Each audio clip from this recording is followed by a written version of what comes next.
From Pacifica, this is Democracy Now! So we know that we can't win on climate change if we continue to dither, if we continue to talk about it but not do anything. And so the Sierra Club is engaging in civil disobedience for the first time because we have a moral catastrophe on our hands, and we need to do everything that we can to compel stronger, bolder action.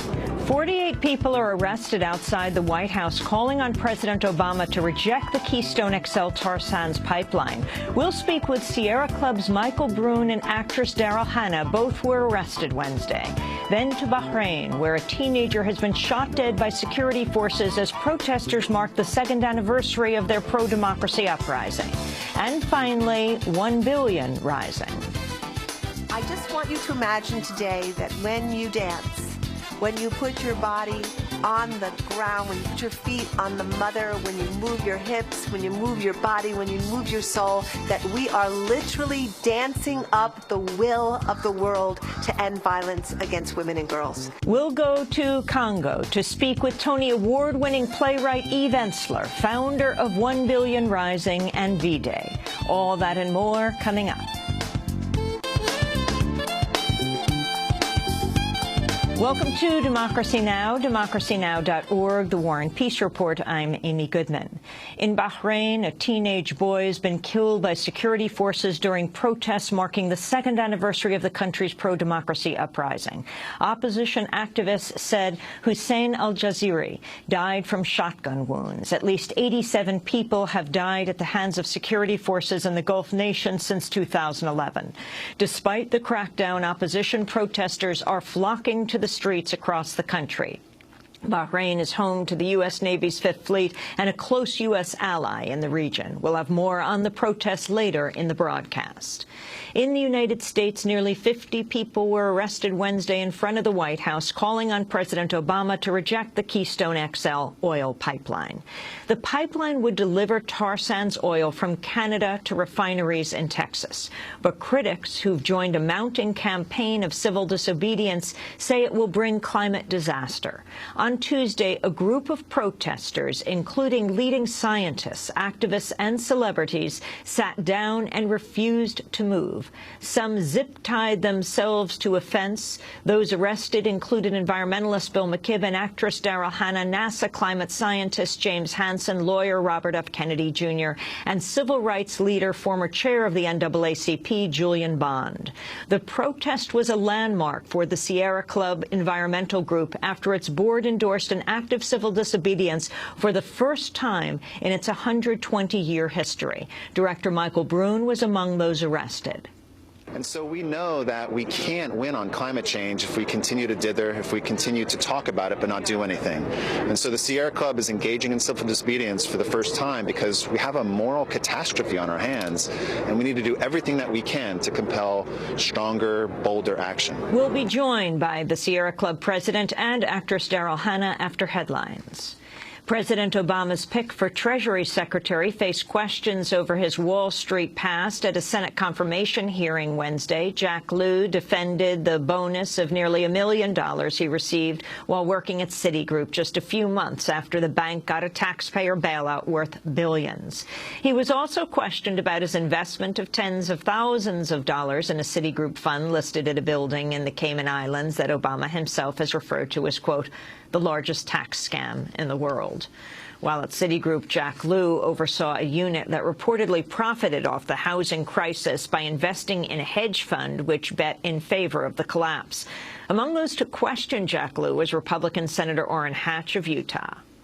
You have stated that you support the Volcker Rule, yet you were the chief operating officer over 2 units that engaged in the sort of activities that Volcker Rule is meant to prevent. Therefore, if you were to be confirmed, it could lead to an awkward situation in which your role as chair of the FSOC, as chair of the FSOC, you would effectively be saying to financial firms, do as I say, not as I did.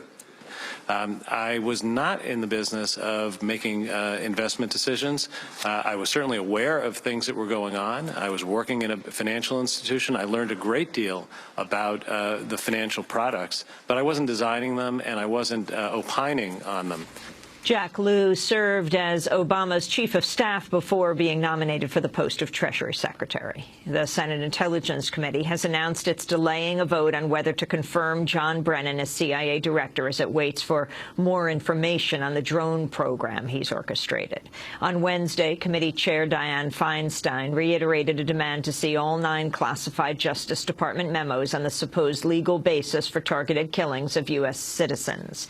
2 memos were released to the committee last week. Lawmakers have also floated the idea of creating a special court to review strikes on U.S. citizens. South African Nobel Peace Prize laureate Archbishop Desmond Tutu weighed in on that plan. In a letter to the New York Times, he wrote, quote, "Do the United States and its people really want to tell those of us who live in the rest of the world that our lives are not of the same value as yours? That President Obama can sign off on a decision to kill us with less worry about judicial scrutiny than if the target is an American? Would your Supreme Court really want to tell humankind that we, like the slave Dred Scott in the 19th century, are not as human as you are? I cannot believe it," Archbishop Desmond Tutu wrote.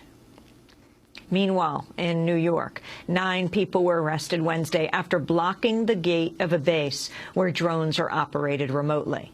The protesters held signs condemning the killings of children and other civilians as they stood in front of the entrance to Hancock Field Air National Base near Syracuse, upstate New York. The European Union and United States have confirmed plans to begin negotiating what could be the biggest ever free trade deal of its kind. President Obama noted the potential agreement in his State of the Union speech on Tuesday. Lori Wallach of the group Public Citizen criticized the plan, writing, quote, "These talks are aimed at eliminating a list of what multinational corporations call trade irritants, but the rest of us know as strong food safety, environmental, and health safeguards," she wrote. At least 11 undocumented immigrants and their allies were arrested Wednesday after interrupting a Senate hearing on immigration reform. The protesters from around the country were calling for immediate action to end the Obama administration's unprecedented deportations. They rose to their feet and interrupted remarks by Homeland Security Secretary Janet Napolitano. That's the problem. You are destroying our communities. Stop the deportations. Stop the deportation every day. Stop the deportation. Stop. No deportation. Stop. No deportation. Stop. No deportation. Authorities in California are denying they intentionally set a fire that consumed the cabin where fugitive former police officer Christopher Dorner was believed to be hiding. Dorner is suspected of killing 3 people in a campaign of terror against the Los Angeles Police Department, which he accused of racism and corruption. A sheriff's deputy was also killed in a shootout at the cabin. Remains recovered from the burnt-out site have yet to be officially identified, and questions remain over how that fire got started. An audio recording from a police scanner appears to show officials from the San Bernardino Sheriff's Department planning to deploy burners. Listen carefully. All right, Steve, we're gonna go forward with the plan with the burner. One is like we talked about. 7 burners deployed and we have a fire. Copy, 7 burners deployed and we have a fire. At a news conference Wednesday, San Bernardino Sheriff John McMahon said the term burners refers to pyrotechnic-style tear gas canisters. He denied the fire was intentional. I can tell you that it was not on purpose. We did not intentionally burn down that cabin to get Mr. Dorner out. The tear gas canisters that we used, first off, we used a presence when we showed up. Secondly, we used a cold tear gas. Then we used, the next tear gas was that was pyrotechnic. Does generate a lot of heat. We introduced those canisters into the residence and a fire erupted. Authorities said Christopher Dorner's wallet and driver's license were found at the scene. In Minnesota, a man has been charged with murder after a shooting spree that killed a young boy. Nanlap Tran allegedly opened fire on passing cars Monday night, apparently at random.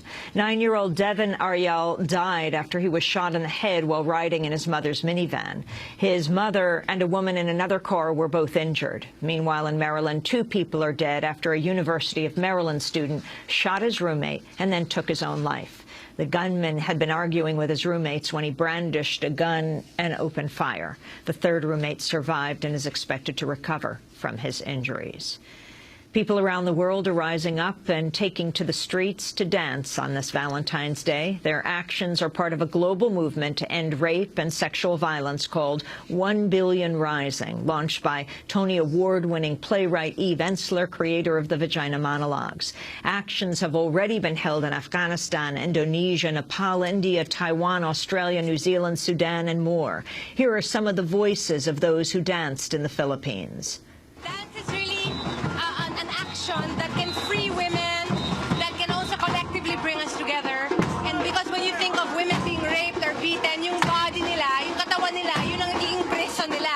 So the form of dance is a form of breaking free from that oppression. Globally, merong 1 billion. More than 1 billion women are experiencing abuse, and we women cannot just let it pass. That is why we want this day to mark an end to violence against women.